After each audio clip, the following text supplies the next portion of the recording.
What the hell are you doing? It's my sump! Making a mess. Chopping the bottom off. Hi, I'm Phil from Driftworks. This is my buddy Jay, and this is my E30 M3 track car.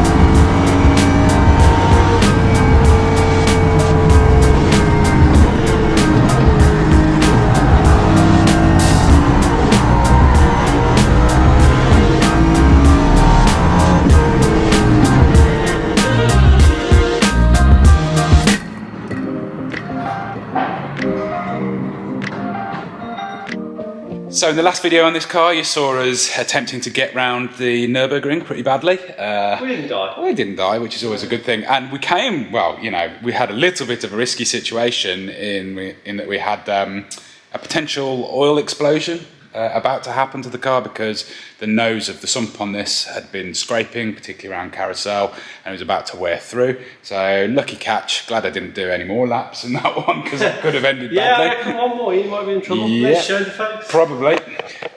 So first of all, you'll notice sump's already off. We've already got carried away. As usual, forgot to pick up the camera. We're a little bit late to that part of the party, but we're pretty busy at the moment, so we're just trying to crack on. So yeah, cross members off. That's the steering rack. That's custom Titan Engineering steering rack that we're hopefully going to be replacing with standard left-hand drive E30 M3. Got lots of stuff going on here. Engine's looking good and strong. This, But yeah, look how close you were. not so much. Yeah. Can you So see we the got- indent of thinness? Yeah, so we got a weep off this. Should we call it a weep? Yeah. It was pretty... An oil feature on the trailer. yeah, is an what you oil heard. feature, yeah, on the trailer. So Yeah. we dropped a little bit, and that, you know, I kind of knew that it was going to be a bit touch and go, but that did hit more than I intended.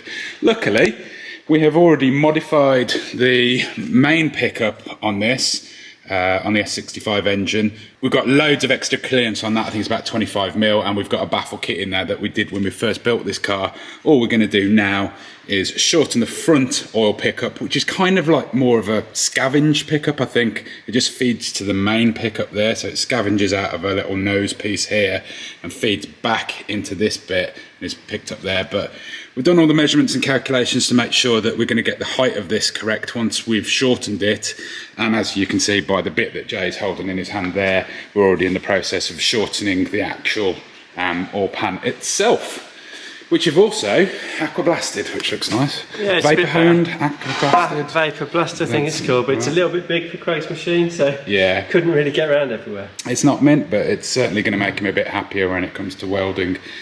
Bit of extra complication with this angle here, but all this does is kind of run off from a specific area, so we can refabricate this. This will be shortened by 25mm roughly. We're just discussing whether we're going to ask Craig to stick it in the miller or not. See what mood it's in. Yeah, because it's not a straightforward fit to get the whole thing bolted up because these protrude, but I was thinking we could hopefully bolt it down there, and then that would make milling that nice and easy. Yeah, I suppose you're going to go and see whip it what he's around and see saying. what he says. Yeah. Yeah. Lovely.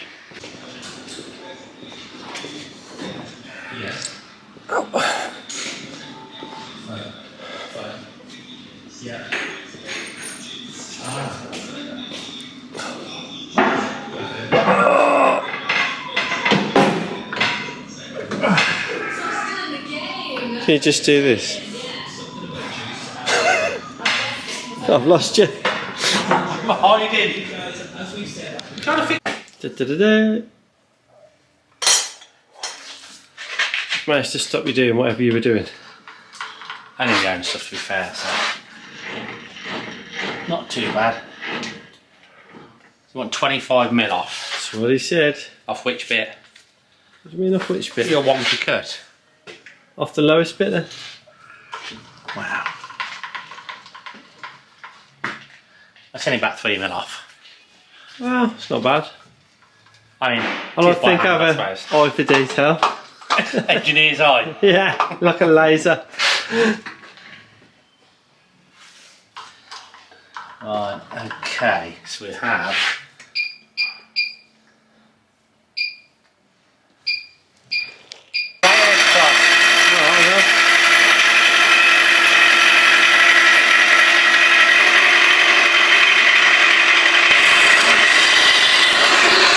so that's that. Still a bit more. so that's 6 mil, so we'll go another, Another I 3? think we'll go down to like 10 mil off. Yeah, we'll have a look at it at 10 mil. Then we're probably good. So bear in mind we've got to build Plate that that, up. so yeah, we'll go a bit further.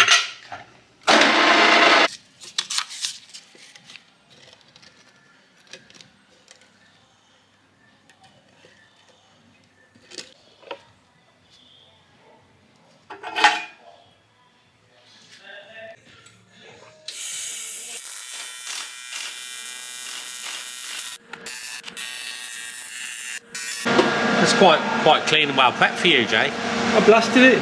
Yeah. Next task is to shorten this pickup. It's going to be a bit of a pain because it kicks over to the side. I need it to just go vertically up, so I might have to take a little bit off the top and a little bit off the bottom to get to the 25 mil that we need to match the sump now. But let me chop these 2 spot welds off the top and we'll see what happens then. Well, I've not picked up the camera for a bit, but that bit has now been chopped out. It's now welded back together. Shorter, and because of the kick on it, I'm going to have to take some off the bottom. I'm going to have to take the rest off the bottom, to be fair. About another 10 mil to take off. And there it is back on. I've just picked the sump up and checked that it still fits. Still does. We've got 2.5 to 3 millimeters of clearance off the bottom of that pickup to the bottom of the pan there, which is roughly what it was before. I need to now go around to Craig's and we're going to finish off tapping the sump plug on the mill. Thanks, Craig.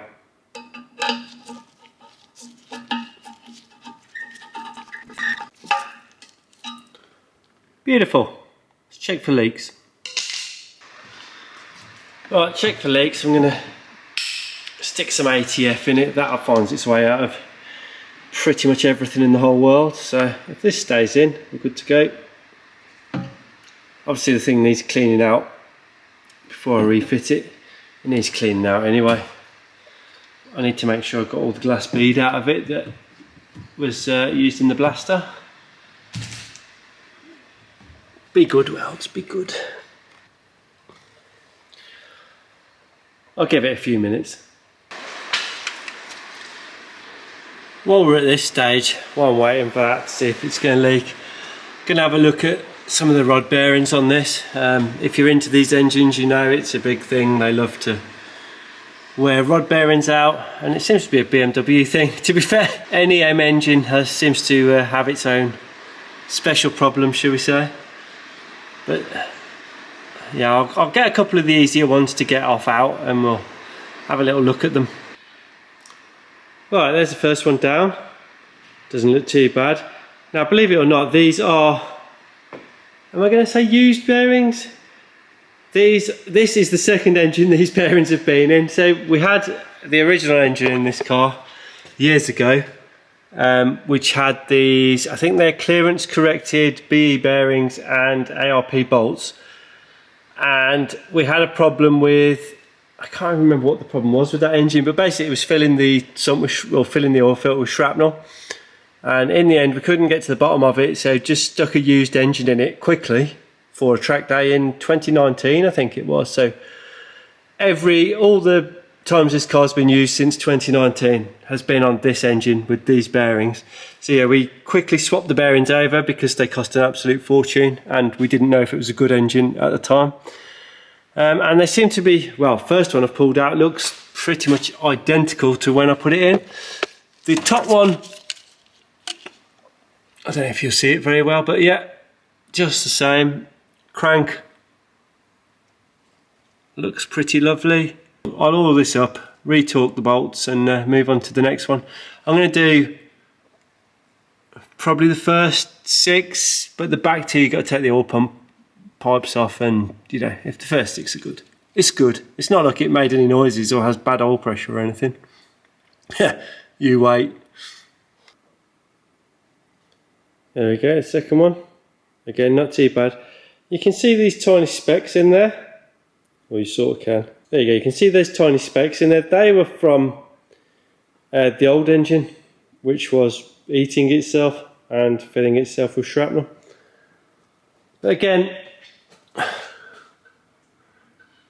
crank looks lovely, top bearing looks fine. Let's grease up the ARPs and put it back together. Got to use that special goo, the black goo, black ARP goo, yummy.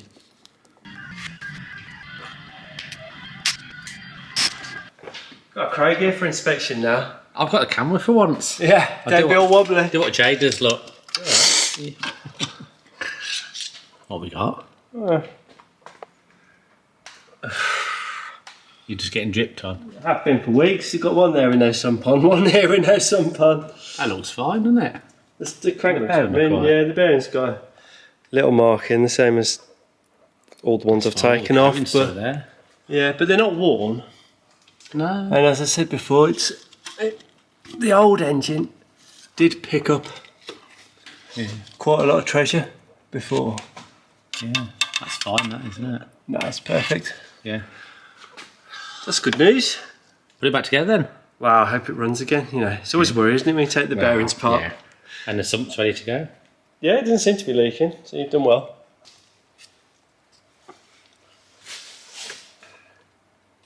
Have you put that there? I might have done. Yeah! Classic Taylor. He'll be around with a spanner banging it on the wing when the car runs. You've got oil on your hair and everything. Well, your head. I was going to say your hair, but your Yeah, I head. wish I had oil in my Yeah. hair. Alright. Yeah. Cool, put it back together then. Back to the black goo. Right, it's back together. Time for that real nerve-wracking moment of, will it rattle because I've had the rods apart, and has it got oil pressure? Then we'll crank it over on the starter a bit and make sure it's going to be good.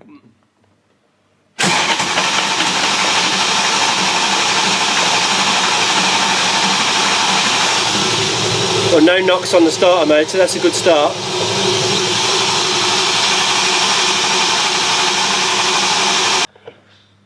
Okay.